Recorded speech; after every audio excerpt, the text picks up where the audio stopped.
Faz 130 anos que a monarquia acabou no Brasil, mas o movimento nunca deixou de existir no país. Inclusive, agora nesse último ano, ele tem crescido, tem ganhado importância, tem ganhado adeptos dentro do governo e do Congresso. Sou João Feletti e vou conversar com vocês um pouco hoje sobre o avanço do monarquismo em Brasília. Eu fiz uma reportagem na semana passada que teve muita repercussão, em que eu contava da visita de um líder monarquista, membro da antiga família real portuguesa, o chamado Bertrand Orleans e Bragança, a Brasília, quando ele se reuniu com o ministro Ernesto Araújo, com o assessor internacional da presidência Felipe Martins e com um grupo de parlamentares que vem sendo chamados como membros da bancada monarquista.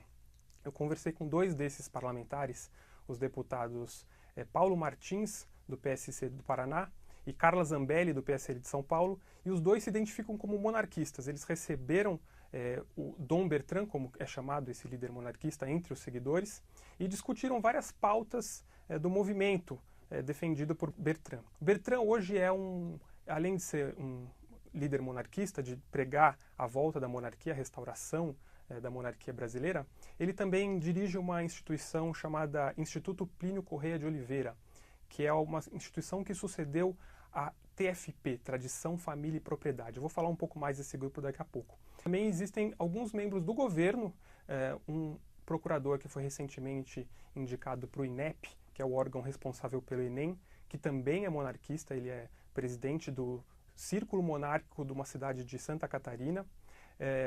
O próprio Felipe Martins, assessor da presidência, já fez vários comentários elogiosos a Bertrand Orleans e Bragança, se referiu a ele como Sua Alteza Imperial, Príncipe Bertrand Orleans e Bragança. O ministro que saiu agora, Ricardo Vélez, já tinha feito também vários elogios à monarquia no passado, e os dois foram indicados aos cargos no governo por Olavo de Carvalho, um escritor que também já defendeu a monarquia em várias ocasiões, é descrito como monarquista, inclusive por alguns de seus seguidores. Eu estive com Bertrand Orleans e Bragança na sede do Instituto Plínio Correia de Oliveira. Esse instituto fica num casarão histórico em Higienópolis, um palacete construído há mais de um século e que hoje é tombado pelo patrimônio da cidade. E é um casarão decorado de uma maneira muito extravagante, com mobílias da família imperial, também com lustres muito imponentes, muitos objetos de madeira, biblioteca. É uma casa que chama muito a atenção. E é ali que o Bertrand me recebeu para falar um pouco das pautas que ele defende junto a essas figuras públicas, né, por quem ele tem sido recebido. O Instituto, enquanto era TFP, Tradição, Família e Propriedade, né, até o início dos anos 2000, ele passou algumas décadas nas sombras. Essa instituição teve muita projeção na década de 60, né, antes do golpe militar. Ela participou das grandes marchas organizadas por grupos conservadores contra o comunismo, né, e na época a TFP ela era liderada pelo fundador Plínio Correia de Oliveira, que era um ativista, um jornalista que tornou-se uma figura célebre no movimento conservador. Ele escrevia artigos na Folha de São Paulo, ele também escrevia livros, e várias das ideias dele hoje voltaram a circular em círculos conservadores. Inclusive no Instituto Plínio Correia de Oliveira, que leva o nome dele. Ele morreu em 1995, mas agora a TFP passou a se chamar Instituto Plínio Correia de Oliveira.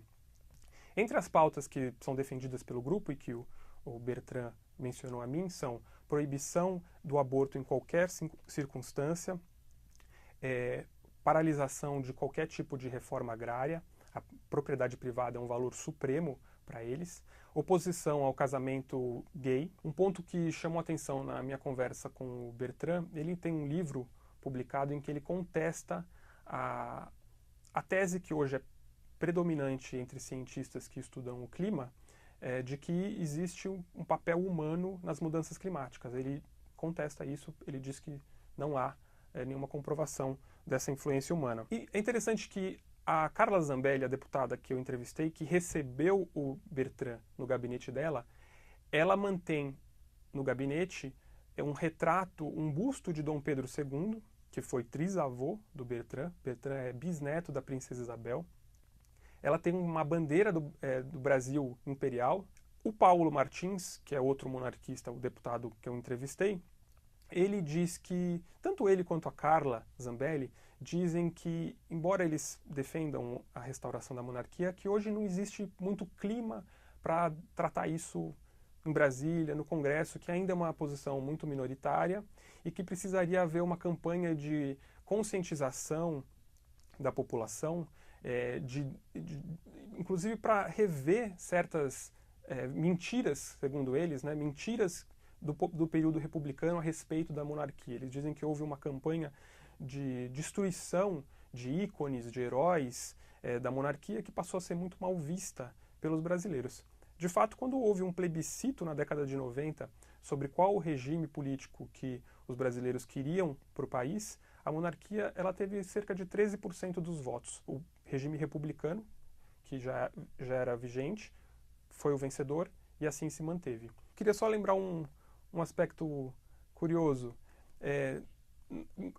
Algumas semanas atrás, houve um grande debate no Brasil a respeito do golpe de 1964, que fez aniversário, e os monarquistas, eles, na época do golpe, pelo menos Bertrand, Orleans e Bragança, eles foram favoráveis a 64, eles apoiaram a intervenção dos militares contra a ameaça que eles viam, que eles consideravam que havia, né, do comunismo, mas eles foram vítimas de outro episódio que eles chamam de golpe, que foi a proclamação da República.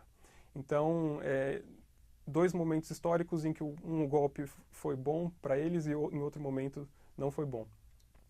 E é interessante analisar que, quando se fala do monarquismo, se fala desse vínculo forte que existe entre o movimento monarquista e o catolicismo, existem alguns episódios que foram centrais para a definição do movimento.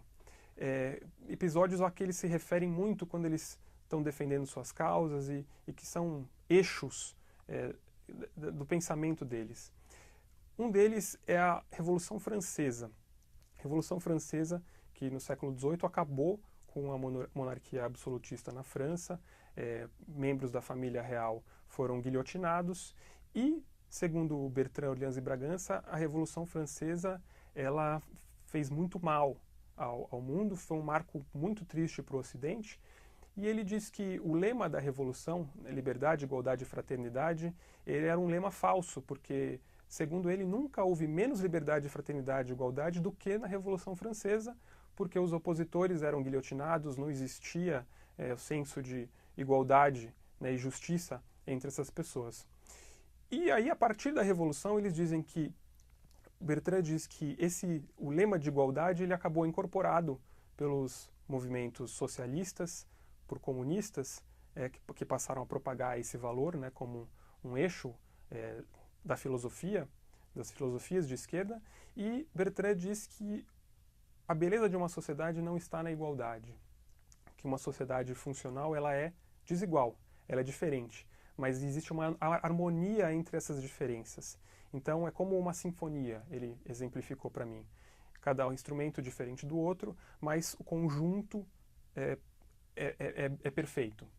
E então ele diz que existem pessoas que nascem para ser advogadas, outras sapateiras, e que essa é a ordem natural das coisas, que não há por que ficar tentando modificar isso por meio do Estado, por meio de políticas públicas.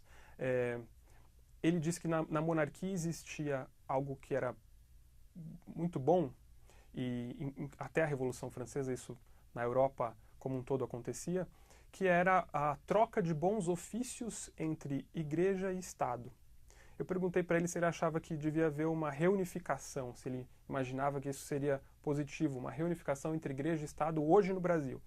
E ele diz que o que ele acha é que deveria haver uma restauração da cristandade, um resgate dos valores cristãos, mas que não necessariamente uma reunificação, mas uma troca de bons ofícios. Um diálogo entre igreja e Estado seria suficiente, um diálogo em que os dois se ouvissem mutuamente. Então era isso, eu queria contar um pouco desse movimento, da minha reportagem. Se gostou, dá um like no site, na nossa página no YouTube, e eu fico por aqui.